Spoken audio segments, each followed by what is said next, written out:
ಕರ್ನಾಟಕದಲ್ಲಿ ಕನ್ನಡಿಗರಿಗೆ ಸೇಫ್ಟಿನೇ ಇಲ್ವಾ ಅಂತ ಡೌಟ್ ಬಂದ್ಬಿಡುತ್ತೆ. ನಿನ್ನೆ ಆಗಿರೋ ವಿಷಯ ತಿಳ್ಕೊಂಡ್ಮೇಲೆ ಅಂತೂ ಸೀರಿಯಸ್ಲಿ ಮನಸ್ಸು ತುಂಬ ಬೇಜಾರಾಗುತ್ತೆ.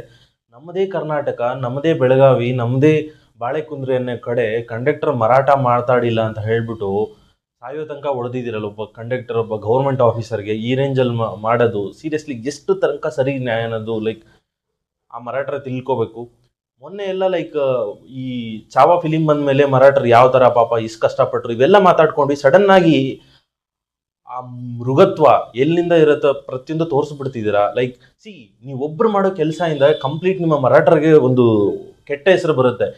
ನಮ್ಮ ಕರ್ನಾಟಕದಲ್ಲಿ, ನಮ್ಮದೇ ಕರ್ನಾಟಕದಲ್ಲಿ ಎಷ್ಟೋ ಬೇರೆ ದೇಶಗಳಿಂದ ಇಲ್ಲ ಬೇರೆ ರಾಜ್ಯಗಳಿಂದ ಬಂದು ನಮ್ಮ ಕನ್ನಡ ಮಾತಾಡಲ್ಲ ನಮ್ಮ ಬ್ಯಾಂಗ್ಳೂರಲ್ಲಿ, ಆದ್ರೂ ಕೂಡ ಸಹಿಸ್ಕೊಂಡು ಜಸ್ಟ್ ನಾವೇನು ಹೇಳ್ತಿದೀವಿ ಕನ್ನಡ ಕಲೀರಿ ಅಂತ ಹೇಳ್ತಿದೀವಿ, ಅಷ್ಟು ಬಿಟ್ರೆ ನಿಮ್ಮನ್ನ ಯಾರು ಹೊಡಿತಿಲ್ಲ, ನಿಮ್ಮನ್ನ ಯಾರು ಸಾಯಿಸ್ತಿಲ್ಲ. ಅಂತದು ನಮ್ಮದೇ ಕರ್ನಾಟಕದಲ್ಲಿ ನಿಮ್ಮ ಭಾಷೆ ಮಾತಾಡಿಲ್ಲ ಅಂತ ನಮ್ಮ ಮೇಲೇನೆ ದಾಳಿ.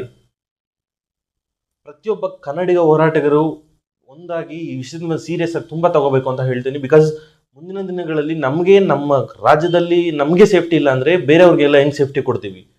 ಇದೆಲ್ಲ ತಿಳ್ಕೊಂಡು ಯಾರ ಕಂಡಕ್ಟರ್ ಮೇಲೆ ದಾಳಿ ಮಾಡಿದ್ರು, ಪೊಲೀಸ್ ಅವರಾಗಿರ್ಬೋದು ಇಲ್ಲ ರಾಜಕೀಯ ವ್ಯಕ್ತಿಗಳಾಗಿರ್ಬೋದು, ಇಲ್ಲ ಮೇನ್ ಆಗಿ ನಮ್ಮ ಕನ್ನಡಿಗ ಹೋರಾಟಗಾರರಾಗಿರ್ಬೋದು, ನನ್ನ ಮಕ್ಕಳಿಗೆ ತಗ್ಗ ಸಾಕ್ಷಿ ಮಾಡಬೇಕು ಅಂತ ಹೇಳ್ತಾ ಈ ವಿಡಿಯೋನೆಲ್ಲ ಮುಗಿಸೋಣ. Thank you so much.